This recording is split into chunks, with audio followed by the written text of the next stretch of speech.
नमस्ते। मेरा नाम डॉक्टर सचिन घोर है। मैं Sulbha Shri Sainath Ayurved Panchakarma centre, spine care और इनफर्टिलिटी सेंटर, रावेत, पुणे का डायरेक्टर और गए 17 सालों से मैं नाड़ी विज्ञान, नाड़ी परीक्षा से और ट्राइगोनल डायग्नोस्टिक मेथड से चिकित्सा आज तक करते आया हूं। और इसमें बहुत सारे सेक्शंस में वात व्याधि है, गर्भिणी रोग है या फर्टिलिटी है, स्पाइन केयर है, ऐसे बहुत सारे क्षेत्रों में हम आज भी काम कर रहे हैं। आज का ये जो वीडियो है ये नाड़ी विज्ञान का जो सेशन है वो गए 30 तारीख को यानी कि 30 नवंबर को नाड़ी विज्ञान के ऊपर एक कंप्लीट प्रैक्टिकल अप्रोच का 7 दिन का एक वर्कशॉप होने वाला है। इस वर्कशॉप के बारे में जानकारी देने के लिए मैं आज आपके सामने हूँ। नाड़ी विज्ञान के बारे में बहुत बार हमें ये पूछा गया है कि ये लेक्चर कब होने वाला है, ये प्रैक्टिकल अप्रोच में ये लेक्चर कैसे होगा। तो इसमें कम्प्लीटली थियोरेटिकल पार्ट आपको PDF में दिया जाएगा, PPT में प्रेजेंटेशन किया जाएगा और आप सभी को प्रैक्टिकल बेसिस पे 1 to 1 आपको बताया जाएगा कि नाड़ी परीक्षण के बेसिक्स क्या है और एडवांस लेवल की नाड़ी परीक्षण आपको बताई जाएगी। पार्ट 1 में बेसिक नाड़ी विज्ञान है जिसमें नाड़ी में गति, बल, टेम्परेचर, स्निग्धता, ताल, हाँ, और उसमें होने वाले जो बदलाव है वो नाड़ी के बदलाव आपको समझाए जाएंगे, बताए जाएंगे और उसको किस प्रकार से देखना है ये देखा जाएगा। नाड़ी के स्थान क्या है, नाड़ी के गुण कैसे होते हैं, वो कैसे पहचानने हैं, इसके बारे में भी जानकारी प्रैक्टिकली अप्रोच में दिया जाएगा।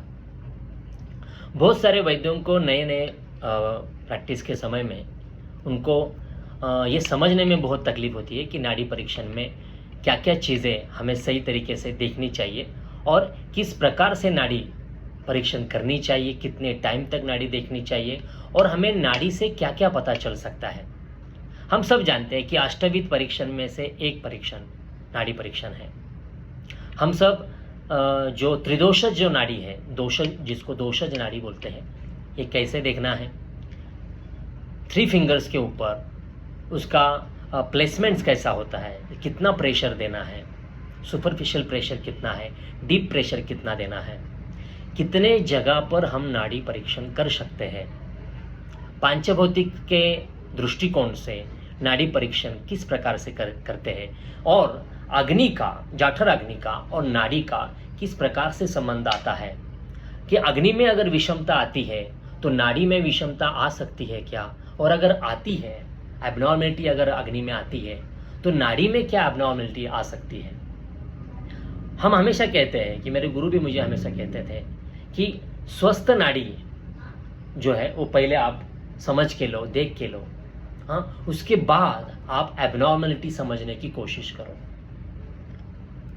पार्ट 3 में हम स्वस्थ नाड़ी के बारे में इसलिए जानकारी लेंगे। स्वस्थ नाड़ी जानने के बाद हम एबनॉर्मल नाड़ी के बारे में जानेंगे। स्वस्थ नाड़ी के वेव्स कैसे होते हैं, गति कैसी होती है, बल कैसा है, टेंशन कैसा है, ताल कैसा है, उसमें सिस्टोलिक प्रेशर कैसे देखा जाता है, डायस्टोलिक प्रेशर नाड़ी में कैसे देखा जाता है, इसके बारे में जानकारी 3rd पार्ट में होगी।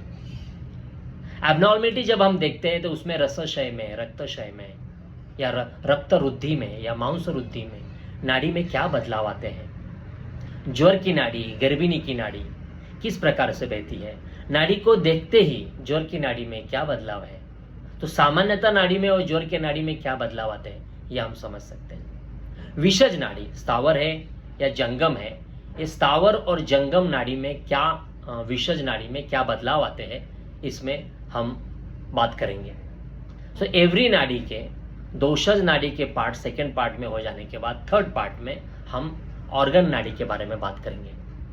4th डे में, 3rd या 4th डे में ऑर्गन नाड़ी में कि नाड़ी को देखने के बाद कौन से अवयव में हमें दृष्टि है ये हम पहले ही जान सकते हैं। क्या उसके लीवर में एबनॉर्मलिटी है, प्लीहा में एबनॉर्मलिटी है, हृदरोग में एबनॉर्मलिटी है, क्या है, प्रोस्टेटोमेगाली है, हाइपोथायराइडिज्म है, प्रमेह है, ये हम नाड़ी से जांच कर सकते हैं।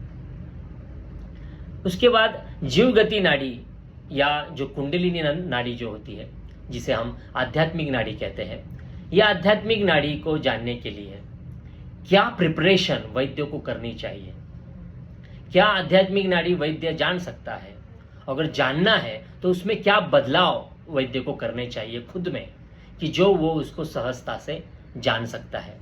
तो ये नाड़ी में जो बदलाव है आध्यात्मिक नाड़ी में, ये हमें बताएंगे। साथ में साइकोलॉजिकल डिसऑर्डर जब हम देखते हैं तो उसमें मानस नाड़ी आती है, ध्यान नाड़ी आती है, वो कितने टाइम तक देखनी पड़ती है। साइकोलॉजिकल पेशेंट है, साइकेट्रिक पेशेंट है, तो वो मानस नाड़ी में किस प्रकार से मानस नाड़ी को देखना है, किस जगह देखना है, इसके बारे में 6th डे में हम बात करेंगे। 7th डे का ये जो वर्कशॉप है, इसमें प्रैक्टिकल अप्रोच में 1 to 1 आपको ये सब जानकारी ये 7 डेज में और विद केसेस आपको बताया जाएगा। और इसमें कोई छुपाव की बात नहीं है, जितना हमारे पास अनुभव से हमको प्राप्त हुआ है ये हम आपको दे रहे हैं, क्योंकि ये जो शास्त्र है, ये जो डायग्नोस्टिक मेथड है, ये ज़्यादा से ज़्यादा फैलना चाहिए, ज़्यादा से ज़्यादा इसका प्रचार होना चाहिए। इसलिए 30 नवंबर से इसके नीचे लिंक पे आपको डिस्क्रिप्शन दिया जाएगा कि ये कैसे होने वाला है, इसके रजिस्ट्रेशन कैसा करना है, इसके चार्जेस क्या है, ये सब आपको इसके बारे में जानकारी दी जाएगी। ठीक है, तो मिलते हैं 30 नवंबर को। नमस्कार।